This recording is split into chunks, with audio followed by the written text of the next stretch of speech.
Hello. Today we're going to talk about the Archimedes principle. And I am Ildriq Keltwinn Dayot from BSc 1A, and this is our subject physics. So, what is Archimedes' principle? Archimedes' principle states that a body immersed in a fluid is subjected to an upward force equal to the weight of the displaced fluid. This is a first condition of equilibrium. We consider that the above force, called force of buoyancy, is located in the center of the submerged hull that we call center of buoyancy.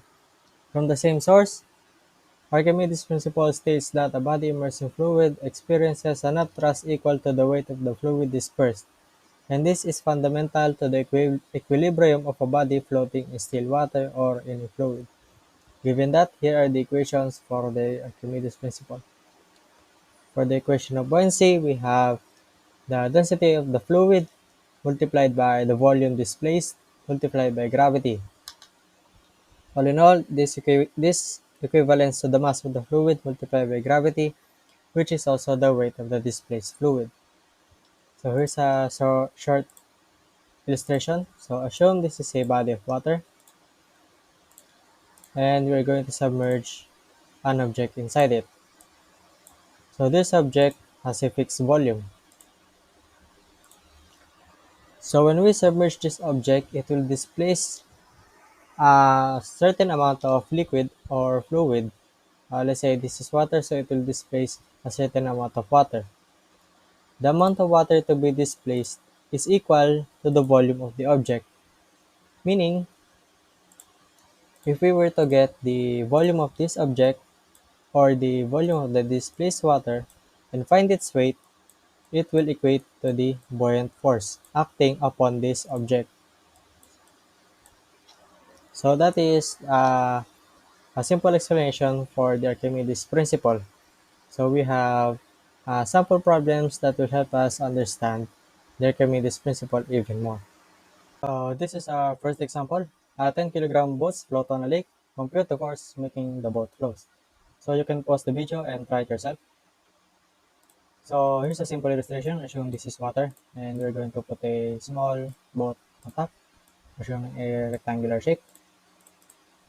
Now, the boat has a mass of 10 kilograms. So let's say it has a weight of 10 kg times gravity. Now compute the force making the boat float. So given the example earlier, in the Archimedes principle, it is the basic fundamental principles for equilibrium on bodies floating on water.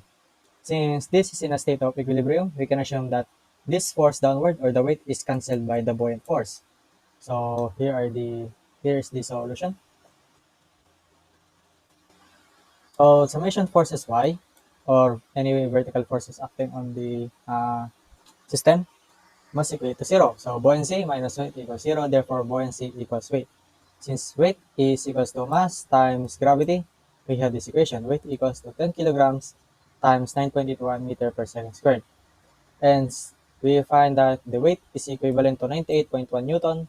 And since buoyancy equals weight, 98.1 Newton is the buoyant force, or the force making the boat float. So hello, this is problem number 2.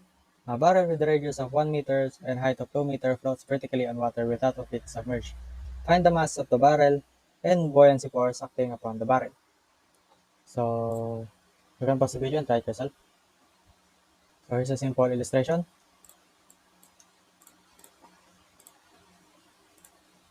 So it says that the barrel has a radius of 1 meter and a height of 2 meters. Since half of it is submerged in water, we're only going to compute half of it. So here's the solution. First off, we need to find the volume of the part of the barrel submerged, or this part of the barrel.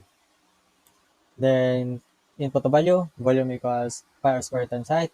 And since the radius is 1 meter and the height submerged is only 1 meter, we find the volume is pi meter squared.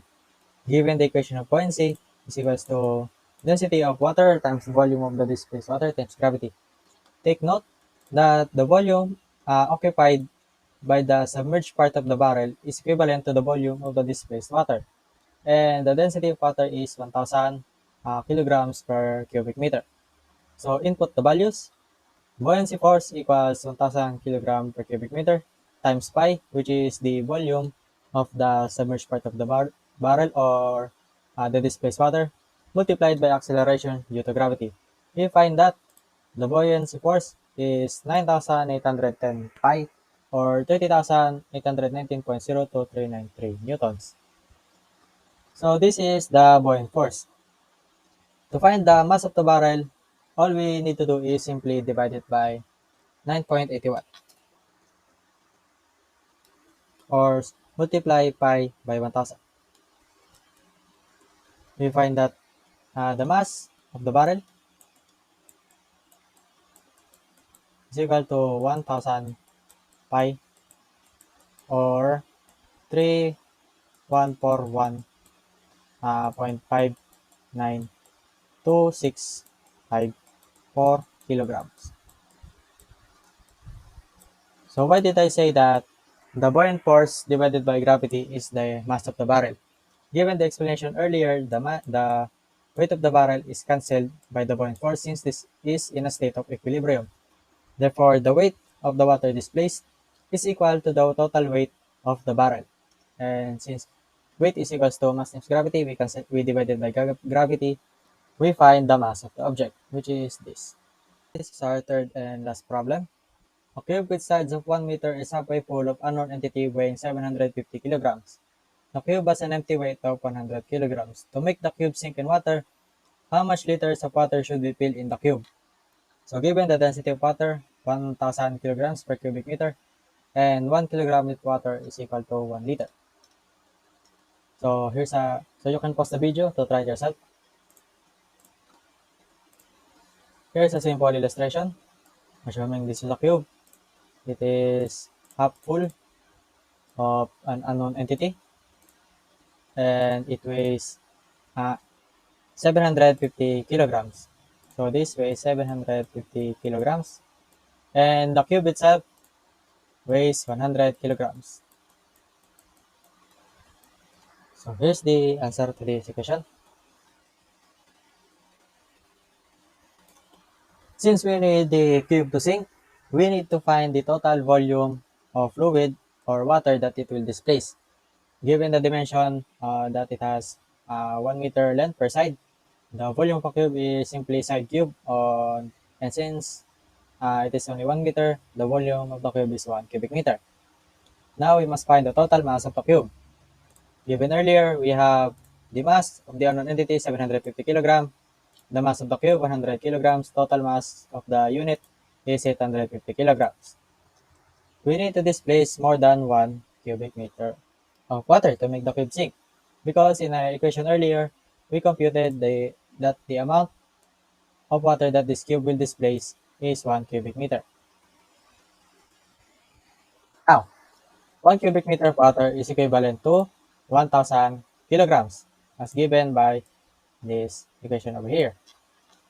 Now, given that, we need to add more than 150 kilograms of water to make the cube sink. Why? Because since 1,000 kilograms is the amount required, subtracted by the total mass of the unit, which is 150 kilograms. So, to lessen discrepancies, we need more than 150 kilograms of water. Since 1 liter of water has a mass of 1 kilogram, we need more than 150 liters of water to make this cube sink. Now, what will happen if we did not add more than 150? Let's we added 100 liters only. The total weight will only compute to 950 kilograms, which is not enough to suffice for the weight of the displaced water. Therefore, it will not sink. It will float on the surface.